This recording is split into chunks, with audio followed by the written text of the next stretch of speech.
ओम शांति। 21 फरवरी 2025। प्रातः मुरली बाप दादा मधुबन।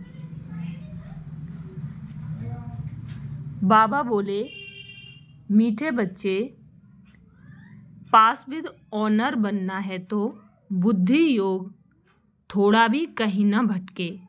पास विद ऑनर बनना है तो बुद्धि योग थोड़ा भी कहीं न भटके। एक बाप की याद रहे, देह को याद करने वाले ऊंच पद नहीं पा सकते। प्रश्न, सबसे ऊंची मंजिल कौन सी है? उत्तर, आत्मा जीते जी मरकर एक बाप की बने और कोई याद ना आए, देह अभिमान बिल्कुल छूट जाए, यही है ऊंची मंजिल। निरंतर देही अभिमानी अवस्था बन जाए, यह है बड़ी मंजिल। इसी से कर्मातीत अवस्था को प्राप्त करेंगे। गीत बजा है, तू प्यार का सागर है। ओम शांति। अब यह गीत भी रॉन्ग है। प्यार के बदले होना चाहिए ज्ञान का सागर। प्यार का कोई लोटा नहीं होता, लोटा गंगा जल आदि का होता है। तो यह है भक्ति मार्ग की महिमा। यह है रॉन्ग और वह है राइट। बाप पहले पहले तो ज्ञान का सागर है। बच्चों में थोड़ा भी ज्ञान है तो बहुत ऊंच पद प्राप्त करते हैं। बच्चे जानते हैं कि अब इस समय हम बरोबर चैतन्य देलवाड़ा मंदिर के भांति हैं। वह है जड़ देलवाड़ा मंदिर और यह है चैतन्य देलवाड़ा। यह भी वंडर है ना। जहाँ जड़ यादगार है वहाँ तुम चैतन्य आकर बैठे हो, परंतु मनुष्य कुछ समझते थोड़े ही हैं। आगे चलकर समझेंगे कि बरोबर यह गॉड फादरली यूनिवर्सिटी है। यहाँ भगवान पढ़ाते हैं। इससे बड़ी यूनिवर्सिटी और कोई हो ना सके। और यह भी समझेंगे कि यह तो बरोबर चैतन्य देलवाड़ा मंदिर है। यह देलवाड़ा मंदिर तुम्हारा एक्यूरेट यादगार है। ऊपर छत में सूर्यवंशी चंद्रवंशी हैं, नीचे आदि देव आदि देवी और बच्चे बैठे हैं। इनका नाम है ब्रह्मा। फिर सरस्वती है ब्रह्मा की बेटी। प्रजापिता ब्रह्मा है तो जरूर गोप गोपियां भी होंगी ना। वह है जड़ चित्र। जो पास्ट होकर गए हैं उन्हों के फिर चित्र बने हुए हैं। कोई मरता है तो झट उनका चित्र बना देते हैं। उनकी पोजीशन बायोग्राफी का तो पता है नहीं। ऑक्यूपेशन नहीं लिखें तो वह चित्र कोई काम का ना रहे। मालूम पड़ता है फलाने ने यह कर्तव्य किया है। अब यह जो देवताओं के मंदिर हैं उन्हों के ऑक्यूपेशन बायोग्राफी का किसको पता नहीं है। ऊंचते ऊंच शिव बाबा को कोई भी नहीं जानते हैं। इस समय तुम बच्चे सबकी बायोग्राफी को जानते हो। मुख्य कौन कौन होकर गए हैं जिन्हों को पूजते हैं। ऊंचते ऊंच है भगवान। शिवरात्रि भी मनाते हैं तो जरूर उनका अवतरण हुआ है, परंतु कब हुआ, उसने क्या आकर किया, यह किसको भी पता नहीं है। शिव के साथ है ही ब्रह्मा। आदि देव और आदि देवी कौन हैं? उन्हों को इतनी भुजाएं क्यों दी हैं? क्योंकि वृद्धि तो होती है ना। प्रजापिता ब्रह्मा से कितनी वृद्धि होती है। ब्रह्मा के लिए ही कहते हैं 100 भुजाएं 1000 भुजाओं वाला। विष्णु व शंकर के लिए इतनी भुजाएं नहीं कहेंगे। ब्रह्मा के लिए क्यों कहते हैं? यह प्रजापिता ब्रह्मा की ही सारी वंशावली है। यह प्रजापिता ब्रह्मा की ही सारी वंशावली है ना। यह कोई बाहों की बात नहीं है। वह बल कहते हैं 1000 भुजाओं वाला ब्रह्मा, परंतु अर्थ थोड़े ही समझते हैं। अब तुम प्रैक्टिकल में देखो ब्रह्मा की कितनी भुजाएं हैं। यह है बेहद की भुजाएं। प्रजापिता ब्रह्मा को तो सब मानते हैं, परंतु ऑक्यूपेशन को नहीं जानते। आत्मा की तो बाहें नहीं होती, बाहें शरीर की होती हैं। इतने करोड़ ब्रदर्श हैं तो उन्हों की भुजाएं कितनी हुई। परंतु पहले जब कोई पूरी रीति ज्ञान को समझ जाए तब बाद में यह बातें सुनानी है। पहली मुख्य बात है, एक बाप कहते हैं मुझे याद करो, और वर्षे को याद करो। फिर ज्ञान का सागर भी गाया हुआ है। कितनी अथाह पॉइंट्स सुनाते हैं, इतनी सब पॉइंट्स तो याद रह ना सके। तंत्र अर्थात सार बुद्धि में रह जाता है, पिछाड़ी में तंत्र हो जाता है मन मना भाव। ज्ञान का सागर श्री कृष्ण को नहीं कहेंगे, वह है रचना। रचता एक ही बाप है, बाप ही सबको वर्षा देंगे, घर ले जाएंगे। बाप का तथा आत्माओं का घर है ही साइलेंस होम। विष्णुपुरी को बाप का घर नहीं कहेंगे, घर है मूल वतन जहाँ आत्माएं रहती हैं। यह सब बातें सेंसिबल बच्चे ही धारण कर सकते हैं। इतना सारा ज्ञान कोई की बुद्धि में याद रह न सके, ना इतने कागज लिख सकते हैं। यह मुरलियाँ भी सबकी सब इकट्ठी करते जाएं तो इस सारे हॉल से भी जास्ती हो जाएं। उस पढ़ाई में भी कितने ढेर किताब होते हैं। इम्तिहान पास कर लिया, फिर तंत्र बुद्धि में बैठ जाता है। बैरिस्टरी का इम्तिहान पास कर लिया, एक जन्म लिए अल्पकाल सुख मिल जाता है। वह है विनाशी कमाई। तुमको तो यह बाप अविनाशी कमाई कराते हैं भविष्य के लिए। बाकी जो भी गुरु गोसाई आदि हैं वह सब विनाशी कमाई करते हैं। बाकी जो भी गुरु गोसाई आदि हैं वह सब विनाशी कमाई कराते हैं, विनाश के नज़दीक आते जाते हैं। कमाई कम होती जाती है। तुम कहेंगे कमाई तो बढ़ती जाती है, परंतु नहीं, यह तो सब खत्म हो जाना है। आगे राजाओं आदि की कमाई चलती थी, अभी तो वे भी नहीं है। तुम्हारी कमाई तो कितना समय चलती है, तुम जानते हो। यह बना बनाया ड्रामा है जिसको दुनिया में कोई नहीं जानते हैं।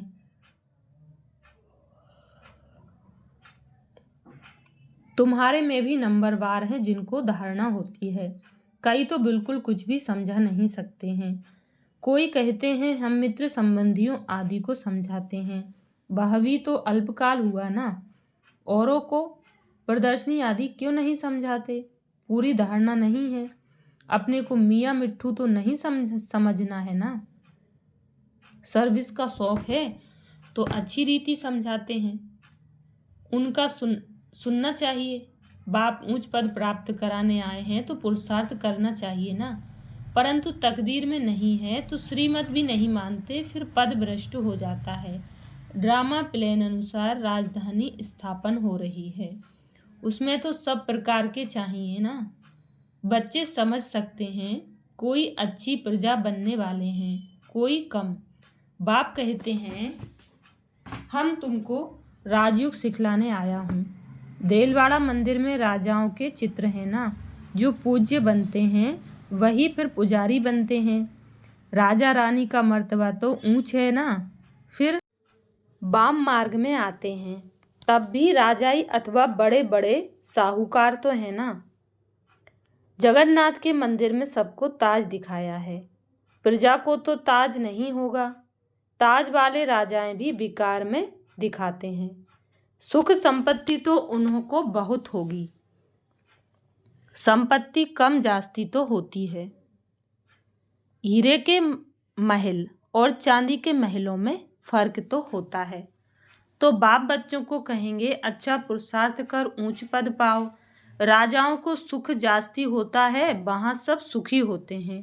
जैसे यहाँ सबको दुख है, बीमारी आदि तो सबको होती ही है, वहाँ सुख ही सुख है। फिर भी मर्तबे तो नंबरवार हैं। बाप सदैव कहते हैं पुरुषार्थ करते रहो, सुस्त मत बनो। पुरुषार्थ से समझा जाता है ड्रामा अनुसार इनकी सद्गति इस प्रकार इतनी ही होती है। अपनी सद्गति के लिए श्रीमत पर चलना है, टीचर की मत पर स्टूडेंट ना चलें तो कोई काम के नहीं। नंबरवार पुरुषार्थ अनुसार तो सब हैं। अगर कोई कहते हैं कि हम यह नहीं कर सकेंगे तो बाकी क्या सीखेंगे? सीख कर होशियार होना चाहिए। जो कोई भी कहे यह समझाते तो बहुत अच्छा है, परंतु आत्मा जीते जी मरकर एक बाप की बने और कोई याद न आए, देह अभिमान छूट जाए, यह है ऊंची मंजिल, सब कुछ भूलना है। पूरी देही अभिमानी अवस्था बन जाए, यह बड़ी मंजिल है। वहाँ आत्माएं हैं ही अशरीरी, फिर यहाँ आकर देह धारण करती हैं। अब फिर यहाँ इस देह में होते हुए अपने को अशरीरी समझना है, यह मेहनत बड़ी भारी है। अपने को आत्मा समझ कर्मातीत अवस्था में रहना है। सर्प को भी अक्ल है ना, पुरानी खाल छोड़ देते हैं, तो तुमको देह अभिमान से कितना निकलना है। मूल वतन में तो तुम हो ही देही अभिमानी, यहाँ देह में होते अपने को आत्मा समझना है। देह अभिमान टूट जाना चाहिए।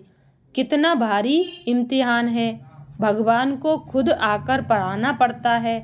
ऐसे और कोई कह ना सके कि देह के सब संबंध छोड़ मेरा बनो। अपने को निराकार आत्मा समझो, कोई भी चीज का भान ना रहे। माया एक दो की देह में बहुत फंसाती है, इसलिए बाबा कहते हैं इस साकार को भी याद नहीं करना है।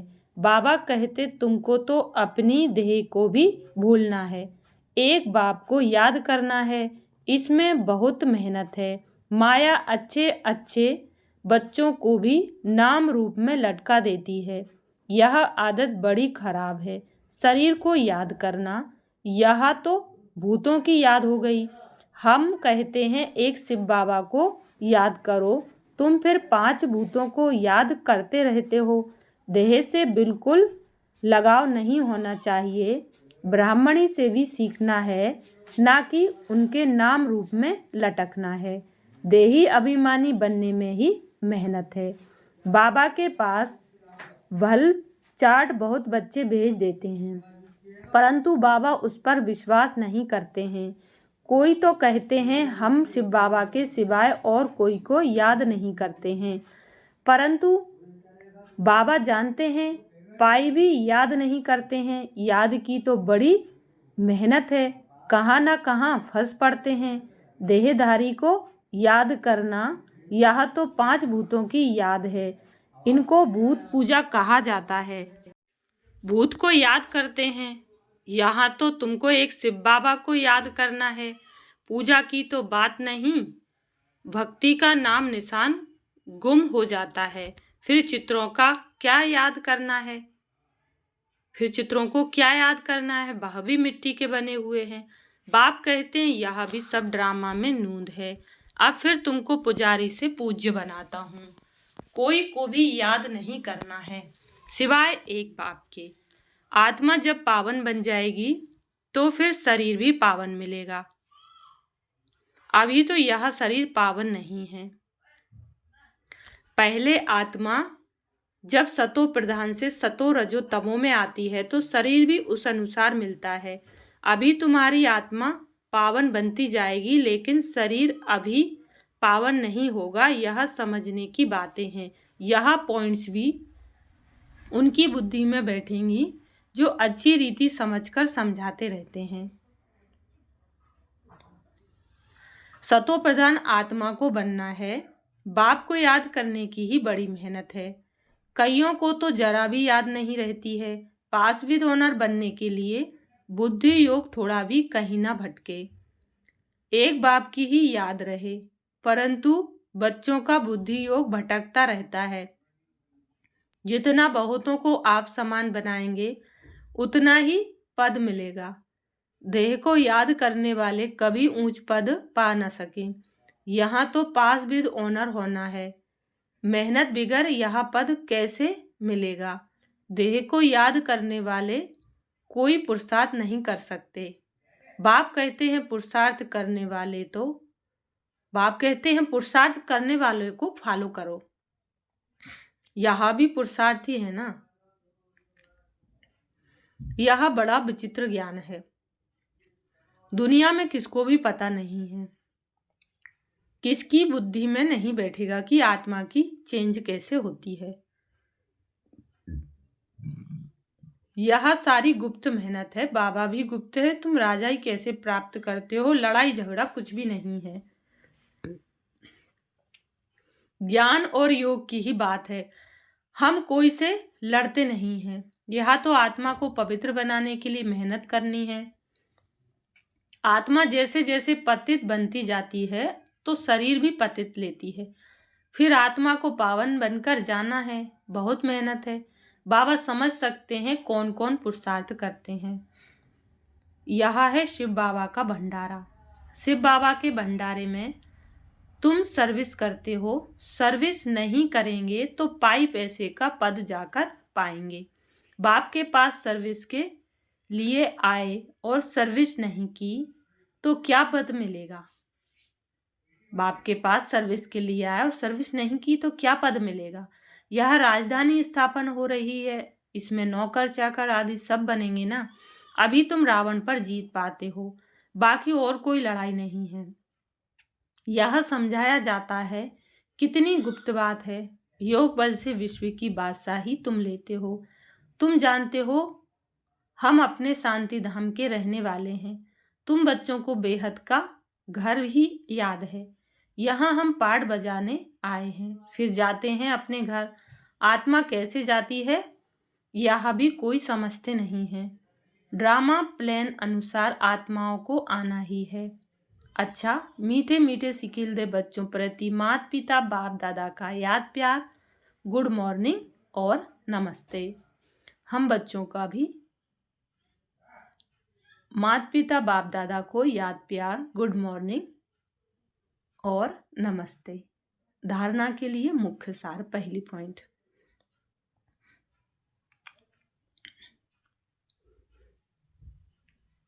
किसी भी देहधारी से लगाव नहीं रखना है। शरीर को याद करना भी भूतों को याद करना है, इसलिए किसी के नाम रूप में नहीं लटकना है। अपनी देह को भी भूलना है। दूसरी पॉइंट है, भविष्य के लिए अविनाशी कमाई जमा करनी है। सेंसिबल बन ज्ञान की पॉइंट्स को बुद्धि में धारण करना है।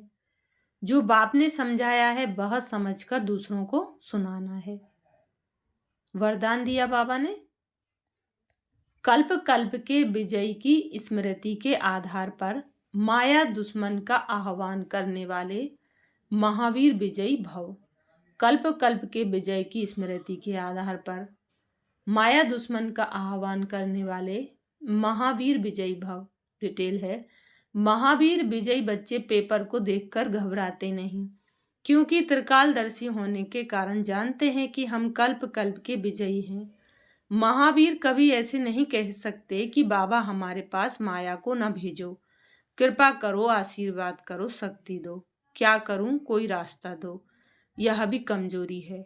महावीर तो दुश्मन का आह्वान करते हैं कि आओ और हम विजयी बने। स्लोगन है, समय की सूचना है, समान बनो, संपन्न बनो। अव्यक्त इशारे हैं, एकांत प्रिय बनो, एकता और एकाग्रता को अपनाओ।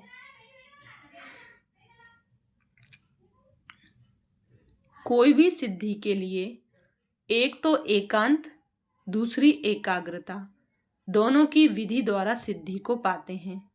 जैसे आपके यादगार चित्रों द्वारा सिद्धि प्राप्त करने वालों की विशेष दो बातों की विधि अपनाते हैं, एकांतवासी और एकाग्रता। यही विधि आप भी साकार में अपनाओ। एकाग्रता कम होने के कारण ही दृढ़ निश्चय की कमी होती है। एकांतवासी कम होने के कारण ही साधारण संकल्प बीज को कमजोर बना देते हैं। इसलिए इस विधि द्वारा सिद्धि स्वरूप बनो। अच्छा, शुक्रिया बाबा, शुक्रिया आप सभी का। ओम शांति।